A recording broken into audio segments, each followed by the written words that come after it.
Hello, so this video is going to be answering some of the comments that have been left on videos over the last month. These are a couple of questions whose answers are just too long to leave in the comments, so I'm doing this video. I'm also going to talk about key reselling sites because there's an awful lot of adverts appearing for those on YouTube videos. If you do have any questions, then feel free to leave them in the comments or in the comments to any of the videos. I do try and go through them all. At the moment I can't film any new footage because my shoulder's still messed up and I can't really play for that long, but I can just about edit, so Q&A video is pretty easy to do with old footage. So what you've got in the background is Hardline Hotwire basically playing the Professional and the Enforcer class, driving around and also flying some helicopters, which I don't usually do but quite enjoyed in Hotwire. Right, so on to the comments, and the first thing I'm going to cover is CTE, because not everybody seems to understand what the purpose of CTE is. So CTE is a completely different set of servers and a completely different Battlefield client, and this is what they use for fixing Battlefield 4 or for testing out new features. And to do this they split things into two different types of update.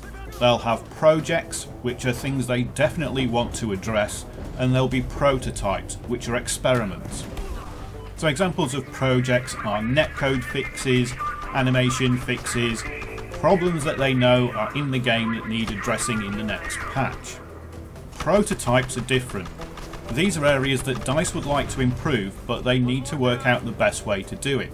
So if you take for example the SRAW, that's been a subject of one of the recent prototypes. They've been trying to balance its ability to take out vehicles on the ground to its ability to take out vehicles in the air. The SRAW was never designed to be so good at taking out helicopters, so what they did was they reduced its blast damage and reduced its manoeuvrability. But they reduced it too much. Now they've balanced it back again, so it's more like it was before, but it's slightly worse than it was before. But this new version of the SRAW isn't going to be in the March patch. When they're doing their projects and they've finished all the work they want to do for a patch, then they have to sign it off. All work on game patches stops so they can check that the game is stable.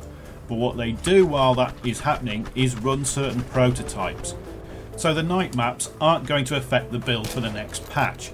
What they are is an experiment to see how night maps should be built and how they work, and whether or not they would affect the performance of the game. Once they know how to build a night map, it will move from the prototype stage into the project stage. So if they intend to release night maps into the game, they will become a project. There won't be as many sweeping design changes. What they'll be doing then is concentrating on getting the build right for the next patch. So I hope that explains why some of the things you've seen in CTE videos will be released in the next patch, but some things may be a patch or two down the line, or they may never come out. It's because they're in different stages of development and experimentation. Right, so let's move on to the next topic, and this concerns the mechanic class in Hardline. So there was an argument put forward that the mechanic class is underpowered because it doesn't have a long range weapon. In Battlefield 4 the engineer can use the carbine and they can use the DMRs. In Hardline they're restricted to using SMGs. But that's because the mechanic has a different role to the engineer. The engineer has longer range weapons because they tend to sit back at longer ranges with missile launchers. The mechanic doesn't have a missile launcher. The mechanic is now your close range frontline fighter. They're better than the operators at it, they're better than the enforcers at it. The SMGs are amazingly powerful at close range. Take the K10, it's doing 34 damage at close range and firing 1,200 rounds per minute. That makes it the most powerful gun that's ever been seen in any Battlefield game. Then we have the mechanic sidearms, which are the revolvers. So the RS and the Magnum are both one-shot headshot kills up to 30 meters. At long ranges they're both three-shot body shot kills. So the mechanic does have long range options, they're just difficult to use long range options in the form of pistols. But the mechanic is supposed to get into close range, that's the whole point of the class, that's why they've been given the spawn beacon, and that's why they've got the armoured plate, which reduces damage to the chest by 50%. So although you can't play the mechanic as you would have played an engineer in Battlefield 4, the mechanic is a very, very good class. Right, on to night maps, and one of the questions concerning night maps was why DICE doesn't fix the brightness level to 50% so you can't turn the brightness up. Well, it turns out that they can't.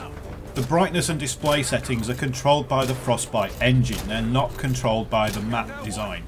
So the server has no idea what brightness level the client is running. The client is interpreting all the video, the server is just sending it what is happening in the game.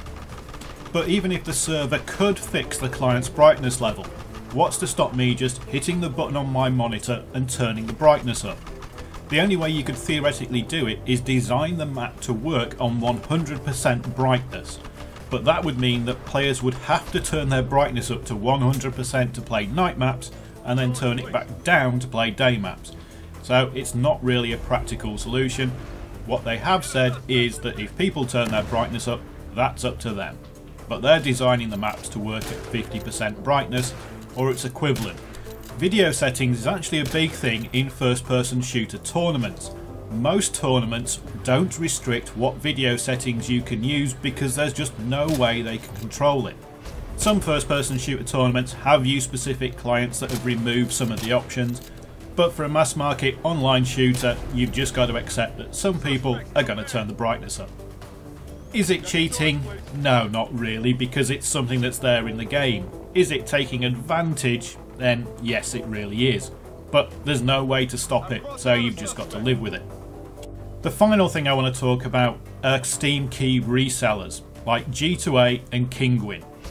And that's because we've got a lot of YouTubers advertising these sites and doing deals with these sites when I really think they shouldn't. Recently we've seen some massive problems with people selling fraudulent keys on these sites. G2A is not a video game retailer or publisher. They don't have deals with publishers. G2A is a site that simply allows anybody to sell Steam keys. A lot of the keys on these sites have simply been bought cheap and have been sold for profit. So they'll buy them in Steam sales or from the Humble Bundle, or they'll get them in countries where the game is just cheaper than it is elsewhere, and then they can sell it at a discount on the retail value.